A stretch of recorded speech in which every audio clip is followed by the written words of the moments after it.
کل ہم نے آذان کے حوالے سے گفتگو کی تھی اور میں نے آپ کے ساتھ وعدہ کیا تھا کہ انشاءاللہ ایک آپ کو بڑا خوبصورت واقعہ سنائیں گے آذان کے حوالے سے اور اس کے فوائد جو فوری طور پر ملے.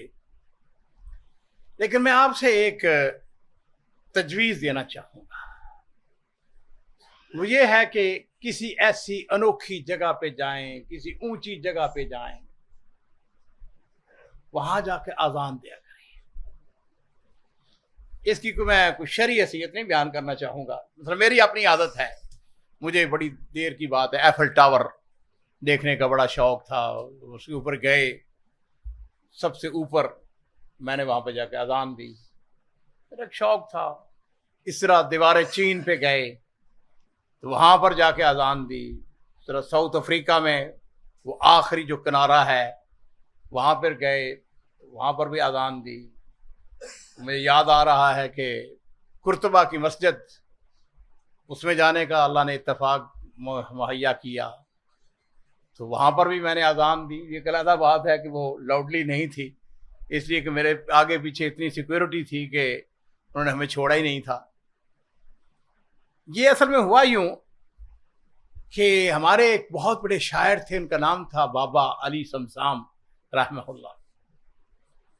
میں نے مولانا محمد حسین شیخ پوری رحمہ اللہ کی معرفت وہ واقعہ سنا تھا ان کا. وہ کہتے ہیں کہ وہ پہاڑی علاقے میں جا رہے تھے تو انہوں نے کسی پہاڑ کے اوپر کسی چھوٹی سی بستی کو دیکھا اور اس کے اندر ایک مسجد اور مسجد کے اوپر مینارہ. تو مولانا نے ایک آہ بھری, بس کے اوپر سفر کر رہے تھے نا, تو دیکھا تو ایک آہ بھری انہوں نے. تو وہ جو کنڈکٹر تھا اس نے کہا مولانا یہ بتائیں آپ نے آہ کیوں بھری؟ کہنے لگے کہ میں اس شخص کی خوش قسمتی پر فخر کر رہا ہوں, نادا ہوں, اس کا یعنی فرحاں ہوں کہ وہ شخص کتنا خوش قسمت تھا جس نے اس اونچی بلندی پر سب سے پہلے میرے محمد صلی اللہ علیہ وسلم کا آوازہ بلند کیا. اللہ کے رسول, یہ کلمہ کیا ہے؟ یہ اسی لیے نبی علیہ الصلوۃ والسلام کی حدیث غالباً کل بھی بیان ہوئی ہوگی کہ قیامت والے دن سب سے اونچی گردن والے وہ لوگ ہوں گے جو مؤذن ہیں. ایک سعودی تھا, اس کو سیر و تفریح کا بڑا شوق تھا. وہ سیر و تفریح کرتے کرتے ہندوستان چلا. ہندوستان میں اس نے اپنا ڈرائیور رکھا, مترجم رکھا, گاڑی لے لی اور اس نے کہا دیکھو میں نے کنٹری سائڈ دیکھنے, میں نے دیہاتی علاقہ دیکھا, شہر میں نے دیکھنے, میں نے دیہاتی. اس نے کہا مجھے بستیوں میں لے جاؤ, چھوٹے چھوٹے شہروں بستیوں میں دیہاتوں میں لے جاؤ. ٹھیک ہے. تو ڈرائیور نے گاڑی جو ہے وہ گاؤں کی طرف موڑ. عصر کی نماز کا وقت تھا تو وہ ایک گاؤں کے قریب سے گزر رہے تھے. اس نے آذان کی آواز سنی. جب اس نے آواز سنی آذان کی تو کہنے لگا کہ یہ آذان جو ہے یہ کسی ہندوستانی کی آواز نہیں ہے, یہ کسی عربی کی آواز ہے. اس نے اپنے ڈرائیور سے کہا, اشارہ کیا, اس نے کہا اس مسجد میں چلتے ہیں, وہاں نماز پڑھتے ہیں جا کے. چھوٹا سا گاؤں تھا, وہاں پہنچ گئے. اس نے جا کے, وہ مترجم اس کے ساتھ تھا, اس نے کہا جا کے لوگوں سے کہا کہ بھائی بتاؤ یہ اذان کس نے دی؟ انہوں نے ایک آدمی کی طرف اشارہ کیا, اس نے دھوتی باندھی ہوئی, عام سے کپڑے, وہ جاتی ایریا تھا. اس نے کہا تو نے اذان دی ہے؟ اس نے کہا میں نے اذان دی ہے. اس نے کہا تو کہاں کا رہنے والا ہے؟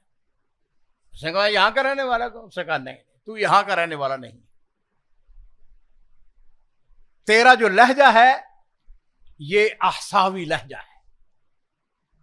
سعودی عرب کا ایک علاقہ ہے الاحسا, اس کی اپنی بڑی تاریخ ہے. یہ بالکل الخبر کے ساتھ ساحلی سمندر کے اوپر شہر ہے یہ.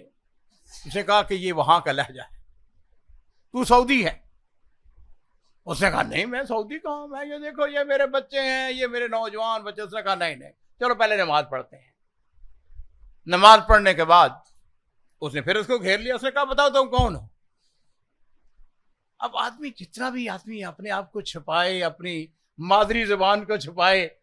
اور میں کہا کرتا ہوں کہ جب کاؤنٹنگ کرنی ہو نا تو وہ آدمی جو ہے نا جتنے مرضی اس کو انگلش آتی ہو نا تو وہ اردو بولنا شروع کر دیتا ہے. خیر کر کرا کے اس نے اس کو منوا لیا. اس نے کہا تیری اصلیت کیا ہے؟ اس نے کہا میری اصلیت وہی ہے جو تو نے پہچان لیا ہے, میں واقعی سعودی ہوں.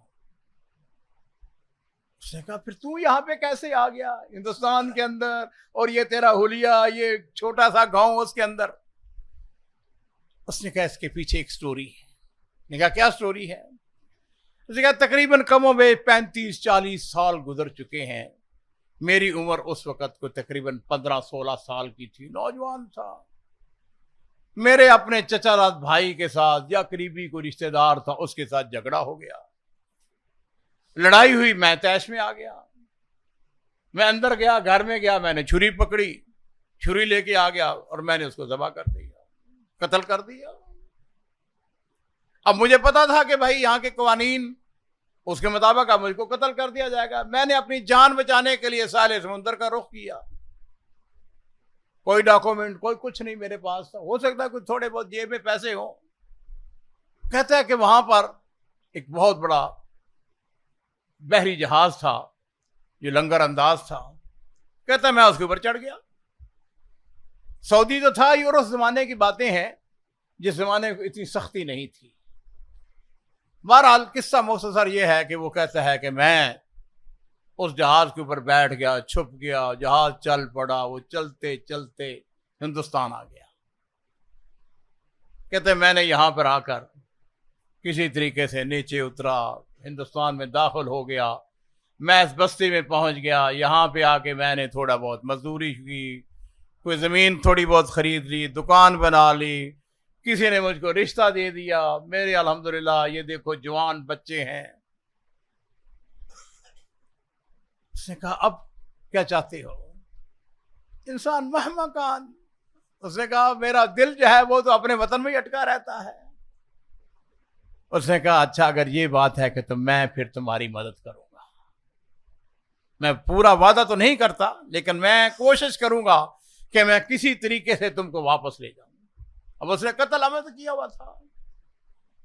یہ شخص جو واقعے کا راوی ہے وہ کہتا ہے کہ میں وہاں سے جب واپس آیا اپنے کچھ کام نبیڑے اور اس کے بعد اس کے گاؤں میں چلا گیا, اس بستی میں چلا گیا جہاں کا وہ رہنے والا تھا.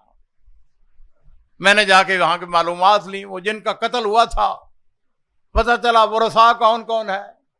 ان میں سے اکثریت ایسی فوت ہو چکے تھے, کچھ جو زندہ تھے باقی تھے. میں ان کے پاس چلا گیا, میں ان سے جا کے کہا بھائی آپ کو یاد ہے ایک آپ کا فلاں رشتہ دار وہاں سے بھائی وہ قاتل. اس نے کہا جی پتہ نہیں وہ کہاں دفع ہو گیا, کدھر چلا گیا, مر کھپ گیا ہے. اس نے کہا اچھا یہ بتاؤ اگر وہ مل جائے تو کیا تم اس کو معاف کر دو گے؟ انہوں نے کہا اب ہم نے کیا لینا دینا ہے, کچھ 30-35 سال ہو گئے اس واقعے کو.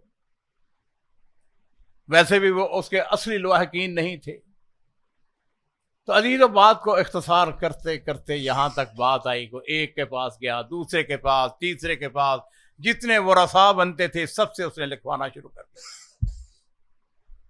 اس کے بعد وہ محکمے میں چلا گیا, گورنمنٹ کے پاس.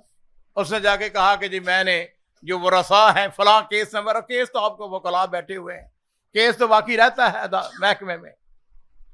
وہ اس نے نکلوایا اور پھر اس نے ان سے عدالت سے ایک حکم نامہ لیا کہ چونکہ ورثاء نے اس کو معاف کر دیا ہے لہذا عدالت بھی اس کو بری کرتی ہے.